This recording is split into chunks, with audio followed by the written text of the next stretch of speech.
Okay, Chris, where are we right now?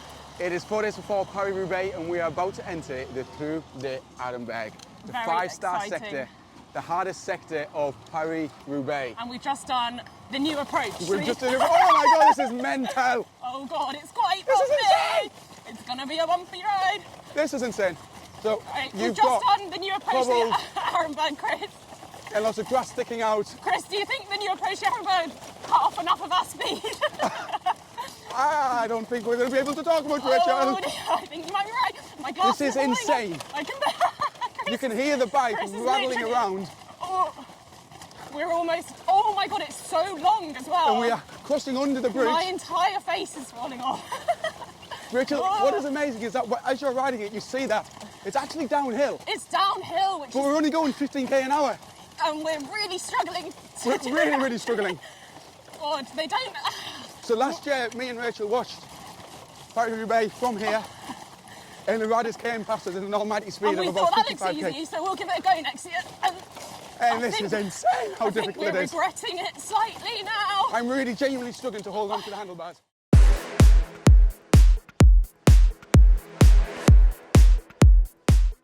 And catch our breath. Welcome to Rouleur Live at the Classics. This is our dummies guide to Paris-Roubaix. Earlier this week, riding our excellent Scott Attic bikes from Centrum Ronde van Vlaanderen in Oudenaarde, Rachel and I rode some of the most important cobble sectors of Paris-Roubaix, as well as around the fabled velodrome. And en route, we met fans camping out a whole week before the races come by. We visited the mythical showers. We even witnessed and led out some of the biggest stars in the peloton on the cobbles. Well, led out is stretching it a little bit, but we'll go with it. Let's just go over it, hey Rachel. So we really believe here at Rouleur that there is no holiday quite like a cycling holiday tied in with watching a bike race. So let us, me, Chris Marshall-Bell, and Me, Rachel Jary. take you on a slippery, painful and rather humbling experience of doing what so many other cycling fans from across the globe do in the days before Paris-Roubaix. Ride the cobbles.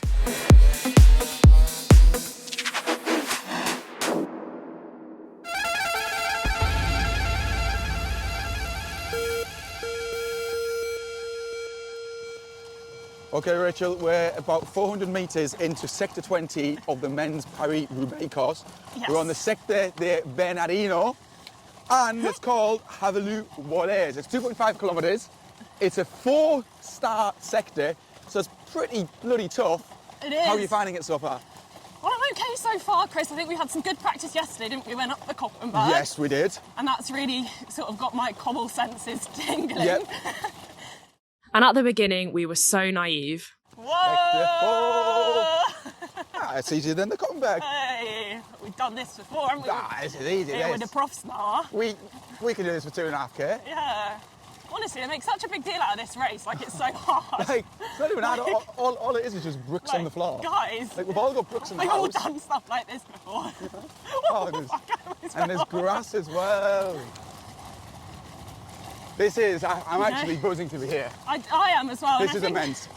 I think once they see us on these cobbles going 15 kilometres an hour, we might have a sector named after us after today. The Rouleur sector. The Rouleur sector. But reality soon hit us when we decided to channel our inner Matthew van der Poel and Lotte Kopecky. I think doing it at 15 kilometres an hour as we are is making it almost worse for ourselves. Okay, as well. I'm actually legit going to try and go faster here. Okay, I'll try as well. Oh, please, Chris don't- is having technical difficulties with his shoes. So I'm kind of in the gutter here, which I think is doing quite good things for my... I'm not joking here. I'm genuinely trying to push on here. And Yeah. I'm currently doing 20k an hour. What this is really showing me, though, is riding in the flat bit where I am is clearly significantly easier than where you are. Is it? Okay, so I'm So right you- I'm right in the middle of the road. Yeah. You would think that I've never watched an additional Paris-Roubaix before. So I'm going to get into the gutter as well on the left here. Yeah, and see how that feels, because I think you'll find And it quite is- a difference there. It's a big difference because big difference. there's less cobbles and you're basically riding over gravel with the odd Yes. cobble in your way. Yes, look So at now- you. I think you've just upped the pace there by at least 2 kilometres an hour. About half a k an hour. Actually, am I riding next to Van der Poel right now? I think I'm just, honestly. Am I riding next to Lotte Kopecky? Honestly, I think you are. And Chris really thought he'd nailed it. I'm just powering away now. Oh. Powering away This is to really 25k putting the an hour hammer down now. on the gutter, And it does make such a huge difference because right in the middle, you have the cobbles, you have the embankment and the weeds. But out on the right, where there's less cobbles, you can just make a bit of a beeline and it is that much faster. Oh. But you really need to come with cleats which don't fall out of your pedals. Rookie mistake there, eh? It wasn't long, however, before our bodies and bikes were hating us. Northern France is a great place to holiday. It is getting a little bit less fun the longer you do it, to be honest. Really easy, God, my bike just really made a lovely creaking noise, and that's really instilling confidence in me. I think I might end this ride with, that was a big stone. That was a big stone.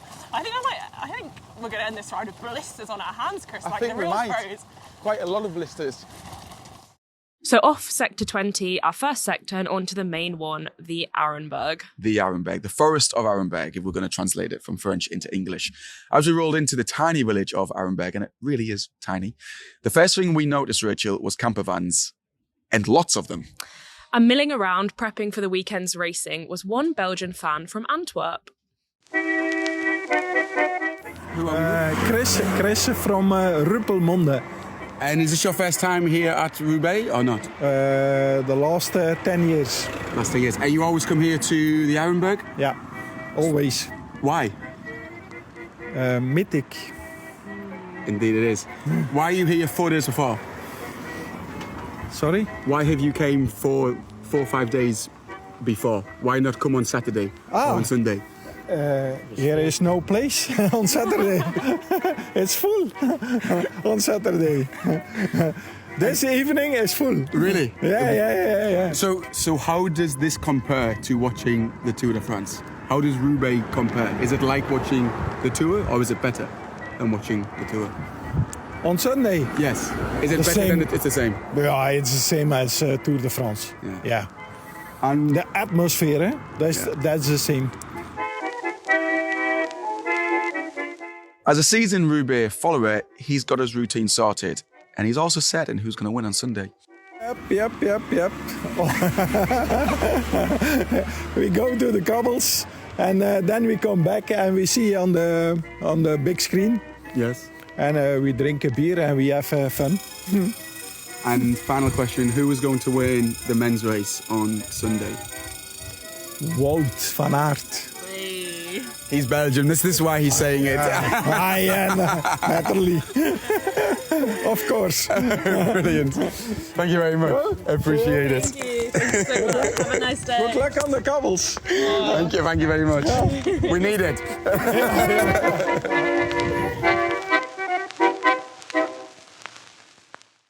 They weren't the only fans hanging around. We also bumped into a French fan from nearby Lille who, with 3 other friends, was driving the entire route. Well, the entire route except one part. Geoffrey. And where are you from? Lesquin, near Lille. Oh. So 15 minutes from Roubaix, but 10 minutes from Carrefour de l'Arbre. And do you come to Roubaix every year? Every year, and here with some friends, we are on a route from, 2 hours ago we were in Traville. Now we are having a lunch break here on Arenberg. And it's the only cobbles we don't do with the car because I'm crazy, but not that crazy. And we will return to the routes on the other side and then do the 18 other cobble section. The Arenberg, though, is not where Jeffrey and his mates will be on Sunday. With some friends, we are in Carrefour de l'Arbre. There is a big screen that's put there by the region. And since we made the first decade ago, it's been 10 years that all friends from Le Gruppetto will meet there. And so we'll enjoy the race over there on Sunday. I mean, we usually arrive there at like 10 a.m. It's even an hour before the race starts because all the people that joined us for the first time don't know how nasty the cobble is. And I don't know if you have been to Carrefour de l'Arbre section, but when you're at the end of the section with the famous old restaurant with written L'Arbre on it, you look at the cobbles and you say, yeah, it's bad, but not that bad. But if you walk away all through the cobbles to the first part of it, It's really awful. It's really awful. And I mean, it's almost like the beginning here, but it's non-stop. So yeah. And it's always a shock for the people who discovered it for the first time. Especially we got friends that are not from this part of France, so they don't really know the cobbles, and they see a little cobbles and say, oh, yeah, it's nice to be on it. But yeah, some parts are really awful, but we love it. Nasty. Yep, that's how to describe the cobbles. And let's just say that both Chris and I now understand the nickname that the race has. Rachel, do you now understand why this is called the Hell of the North? Oh, I do as well. This is our Wednesday in hell, Chris. It's a Wednesday in hell.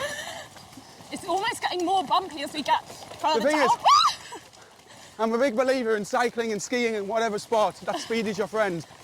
Speed helps you get over obstacles, but you can't actually get speed on this. You can't. Well, you can not if you're us, apparently. Well, yeah. You can if you're a professional bike rider. Teddy Pogacar, but not if This you're is insane. Marshall Bell and Rachel Jary. This is really difficult and it's not very fun anymore. Now, there's one article, Rachel, I've not seen this yet. The goats of Arenberg who come to graze and clean up the cobblestones. And well, they're needed. Okay, so after the halfway point, it does get a little bit easier. It does it, Chris? No, it doesn't, know sorry. if I would agree with you I was on just that. pretending it did. Also, a lot of grass, isn't there? It's quite overgrown.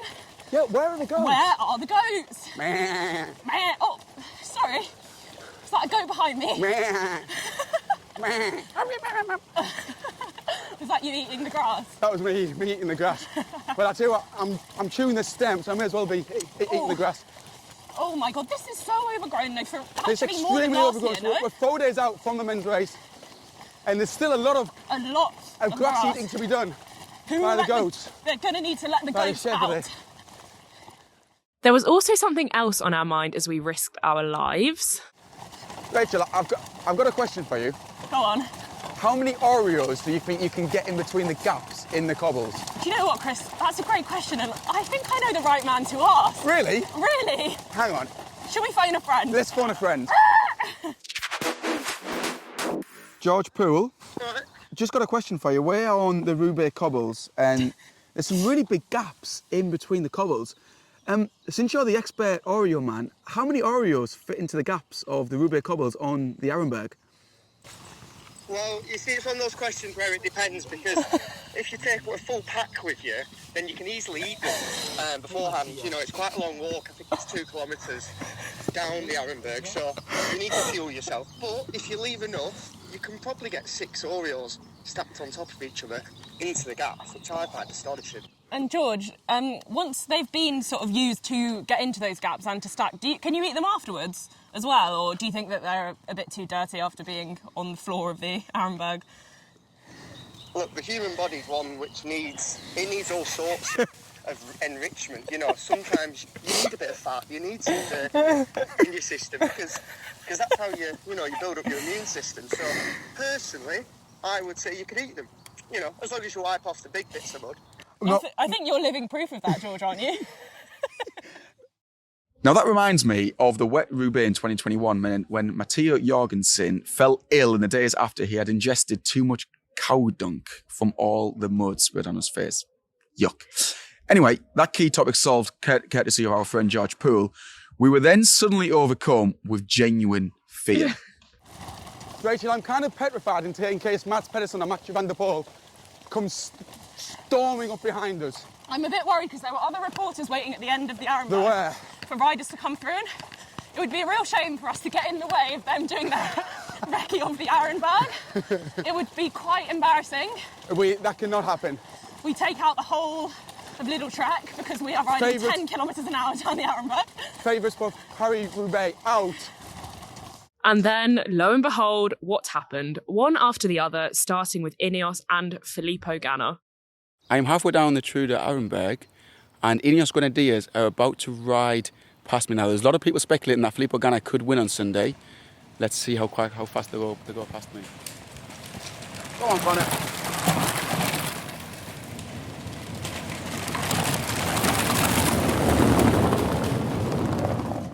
Then it was the turn of UAE Team Emirates.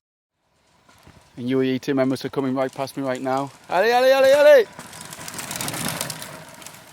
They are flying past us, Chloe and Dimitri there.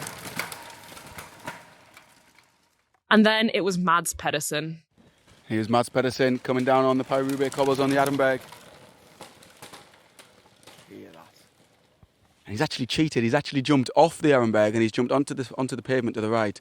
He's looking at his tyres. Maybe has he got a punch or something? I mean, he knows the risks of this race. The speed demons out of sight, we jumped back on our bikes to finish the Arenberg, but continued to have quite a few difficulties.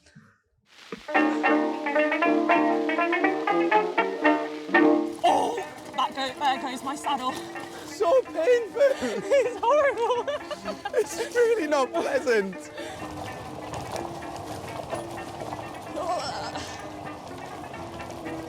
Sorry, just for the listeners, Chris is trying to put his foot back in his feet Again. right now, and it's quite comical to see him try and find the pedals as we go over these cobbles. This is really dragging on. Ow. But finish it we did.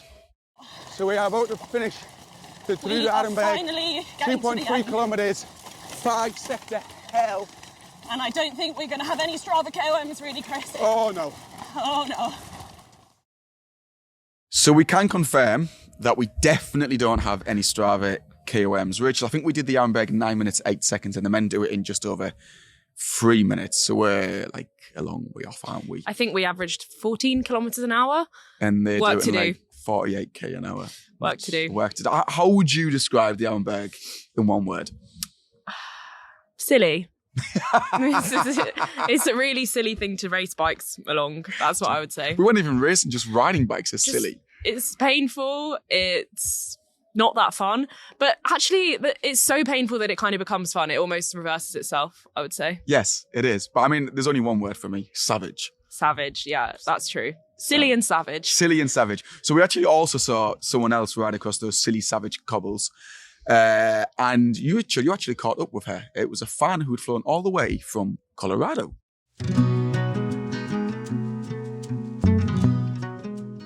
My name is Sarah Trimmer. I'm from Lafayette, Colorado.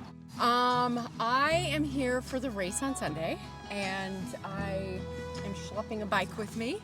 And today I came from Lille on the train to check out the course. And what's your plan for Sunday? Where are you going to watch the race? What are you going to do? On the grass in the velodrome. I'm so excited. Have you been to the velodrome before? I have not. First time. So you're a big cycling fan. Who's your favourite rider? Who are you kind of rooting for on Sunday? Wout. Wow. Why Wout? I love Wout. He is my favorite cyclist. My husband and I went to Belgium over the winter and watched him race cyclocross. I hope he does really well, and he's exciting. So have you come to Europe specifically for this block of classics? Yeah, sort of. I needed a vacation, and I was like, hey, let's go to Europe and ride bikes. Our hands suitably bruised and battered and blistered, next up for us was Sector 18. Rouleurs to Helismes. I can't say any better than you, Rachel. Okay, Rachel, we're now approaching sector 18. It's a 1.5 kilometre sector. And it's a 3-star sector, and already it's significantly easier than the Arenberg. Chris, I can barely even tell I'm on cobbles after that, after riding the Arenberg. This feels like smooth like butter. This is. So to give you a comparison, riding the Arenberg is like sleeping on the floor compared to a memory foam mattress. I'm going to try and go in the gutter. I'm going to do a Van der Polen. She's going to cheat in the gutter. And it's I'm in the actually gutter, and it is so much easier. You can fully understand why when you watch the race, they're split into like 2 lines across the road, and they're all just hugging this. Now what you don't get on Sunday is a big tractor, a combine harvester coming towards you like right now. But again, this is just a literal reminder that this is a farm road. This is a farm road, and we're doing a bike race on it because cycling can be a bit silly like that. Silly, inconceivable maybe, but we wouldn't change it for the world. I'm just reflecting on that conversation we had with that woman and who we just spoke to on the Arenberg, and it is pretty amazing to be on these roads, isn't it? It's incredible. It's really, mythical. it is mythical. Like, this is cycling history. This is like a very, very cool thing to get to do. I said it before, this is significant and is emotionally connected to the sport as you could be as if you were riding up the Stelvio of the Wares or 1-2 or the Angleroo. You're really in touch with the sport and its history and its legends, and it's said repeatedly, but it's true. You can't play football at Wembley. Yeah, exactly. Well, here we are. Here we are, riding playing the cobbles bikes of Paris-Roubaix. on Roubaix. There is nothing quite like cycling, eh? Now, what is also true that until now we hadn't ridden any of the women's sectors, but for our final piece of cobbled fun, if we can call it that, we took on Sector 17, which will double up as the first cobbles in the women's race on Saturday. Okay, we are now on the 17th sector of the men's race, the first sector of the women's race. What's it called, Chris? It is called, excuse my French, it is called the Honaig de Walindinges. Oh. Honaig. My French really is terrible. I think that guy did you a favour by revving his motorbike over your pronunciation. He really did. So this is a 4-star sector, Rachel, and again, at the risk of repeating ourselves, the difference between a 4-star sector and a 5-star sector is pretty considerable. Yeah, it is. This is not fun to ride. The bike is still going left, right, centre and everywhere. It is. But it is rideable. Yeah, and this sector has been home to many a historic moments, because I remember being here when it was the first ever edition of Paris-Roubaix Femme avec Zurich, when Lizzie Deignan made her attack. Epic solo attack on this sector in the rain, and she was never to be seen again by the peloton, was she? She was not. What a bloody day that was. She was not. And this year's Paris-Roubaix Femme will be the 5th women's race. Now, no rider has actually won 2 editions of the Femme. But Lotte Kopecky this year is looking good. She's looking the overwhelming favourite. And with Elisa Longo-Borghini, the winner in 2022, out, injured after a hair crash at Flanders, I think it's going to be hard to see past Kopecky, right? It is. Our cobble experience ended there. Yes, we didn't do the next 16 cobbles. And Rachel, we've omitted quite a lot of our groans, moans, weird noises and painful sounds. But before we finished up our Wednesday in hell/heaven, there was one final place for us to go. So Rachel, after riding 4 cobble sectors and my hands turning into a blistered mess, we come into the Roubaix velodrome battered and bruised after a long day out in Roubaix. We get out of the car. We have in fact driven to the velodrome from quite the cobbles. literally. And whether we took the car or not, we had eventually arrived. So this We're on the is track. what cycling dreams are made of. On the track of the Roubaix velodrome. Look at that. That's a bit blooming cool, isn't it, Chris? This is awesome. Oh wow, this is so cool. And off we went for a lap or 6. Actually, I don't even know how many laps we did. A lot. Not enough. Enough, I think. Enough. Now we must say that the Roubaix velodrome, the centre of it is covered in astroturf and there's kids playing football, and it's a used site. But the stand, which is on the finishing straight, it's a bit dilapidated. It could do with a bit of paint and... Yeah, but I mean, it's like clearly this beautifully run down, old. isn't it? But Rachel, I think that adds to the charm of it. I agree with you. It's not a fancy new 100%. stand. Ooh, By the way, this will not happen on Saturday and Sunday. Got a little kiddie on the scooter. Little kid on a scooter is just carrying up the banking. Rachel, question for you. Who is the best track sprinter between us? I think this audio makes it pretty clear, Chris, doesn't it? Now, Rachel, I think we should warm up our legs. Yeah. And then, do you fancy a 400-metre sprint? I do, Chris. I think I quite fancy myself for getting the better of you in that. I would agree. Let's see. You are the track expert. I don't know if I've mentioned to you before, Rachel, but I'm recovering from a broken leg. No, that's what they all say, Chris. Yeah, that is what they all say. Yeah, all right, we are warming up. Right. Let's pretend the bell is going to go. Where are we starting the sprint? 2, 1. Ming, ming, ming, ming, ming, ming, ming, ming, ming, One lap to go. Final lap. I'm taking the back wheel here. Chris is kind of going for a long one. Sort of leading me out here, Chris. I am leading Rachel out, but I'm banking on my endurance. You need to have a quick look. Where might I be? I'm banking on my endurance. We've kind of got half a lap to go now. I'm just like laying off the wheel, trying to give myself a bit of space to race, actually. Chris is really going for a long one. He's happy to lead it out. Oh! I'm going to go for the long one. He's going.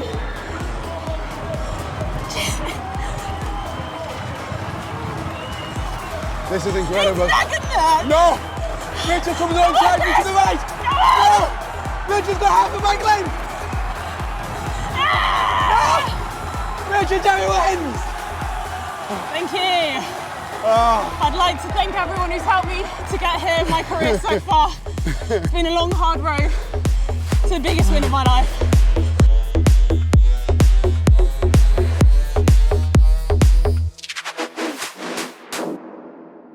Beaten, I admit it. Well done, Rachel. Did I tell you I had a broken leg a few months ago? I'm not sure you've mentioned that. No. Did I tell you I used to race on the track? Did you? I did, actually, yeah. In a previous life. So basically, I was never going to win them, basically, was I? Especially not with how you rode it. A track sprint, Chris, I'm not sure if you realise. Have you ever watched one? Because what you do is you're supposed to kind of look where your opponent is. You're not meant to just lead them out for a lap and then go, oh, I just kind of led you out there, didn't I? I was just feeling sorry for you, so I thought. I think you were a bit nervous. I think you started panicking. I was. Yeah, it's, when you're going up against an esteemed track rider like myself, yes. I can see why the nerves would kick. Well, you're a great track rider. I'm a great cobbles rider. You're a bit like Tadej Pogacar. You're not quite built for this kind of terrain, but you could surprise people. Yes, precisely. Except you didn't quite surprise me. On Wednesday. Anyway, we couldn't leave Roubaix and we couldn't leave this podcast without visiting one last place, which isn't Roubaix velodrome, but it's extremely close to Roubaix velodrome. Rachel, it really smells of sweaty feet and the cleaning products which haven't really done a good job. Wowie. We're in the Roubaix showers. This is so cool. This is so exciting. I never thought that showers could be so exciting, but it genuinely is. So as we enter the second room as well, at the very back, you've got the showers where you have to pull for water to come down at. And you come past every little cubicle, and it's dedicated to a winner of Paris-Roubaix. Yeah, it's really quite eerie in here. It's almost like a bit ghostly, isn't it? I'm not going to have a shower because I'm in full kit, but I need to pull. Pull the trigger.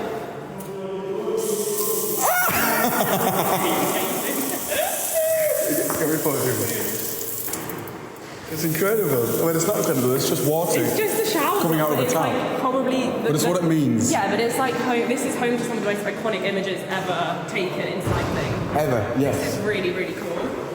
Now, Rachel, I don't know if you noticed something. So all of the cubicles have got a winner of Paris-Roubaix on them. These cubicles haven't got any winners on them. No. We could have our own cubicle. I think should I let them know, because I did just win. I did just beat you in that race, so I do believe my plaque is pending. Rachel Jary, Vancouver 2025. 2025, exactly. And what a day that was. 24 hours on. Chris, how are your hands feeling? Finally, you've asked. So I'm going to count 1, 2, that counts 3, 4, 7 different blisters on my hands. Why are my hands completely fine? I think you've just never done a hard day's work in your life, Chris. You also clearly weren't holding the handlebars right. There's a knack to it, I think. You need to be a bit looser. You don't want your knuckles to be like white because you're holding the bars that hard. Well, what I think we need to do is we need to rent some bikes from Centrum Ronde van Vlaanderen next year in Oudenaarde, return to the Belgian cobbles, the Koppenberg, etc., and then take on Paris-Roubaix cobbles. Do you fancy that for next year? Are you challenging me to a rematch? I'm going to work on my track sprint, my cat and mouse tactics, and I believe I can get the better of you, Richard. I look forward to it. I honestly do. I don't really have that much belief you can do it, but we'll see. We'll be back early next week with a view from the velodrome and epic stories from the men's and women's races. Before we go though, Rachel, predictions for the weekend? Who's going to win on Saturday? Who's going to win on Sunday? I don't know. I don't have the best track record with predictions on this podcast so far. But do you know what? Even though I got it quite badly wrong last time, I'm actually going to go with the same person. I'm going to say Lorena Wiebes again. I think, okay, I know she wasn't the best pick for Sunday, but this race, it's flat, it's suited to her. And if she gets to that velodrome in a group, who's beating Lorena Wiebes in a sprint there? I agree with that, but I'm going to stick with my prediction from last week, which was right. Lotte Kopecky, the world champion, will win again. And for the men, I really want Mads Pedersen to win, but I'm going to go out the box and I'm going to say from Uno X, Søren Whiskey Lloyd, that guy who's won out quite a few races already this season. Well, 2 races. He won Omloop and a stage of Etoile de Bessèges. I think he's going to surprise us. I think he could win Paris-Roubaix. Changing your mind? That's an interesting pick. I don't know. For the men's race, it's a tricky one, isn't it? I think I'm going to go quite basic. I am going to say Mathieu van der Poel. I know it's obvious choice, but I have to be right once, hopefully. Maybe. Unlikely, but we'll see. See you next week. Bye.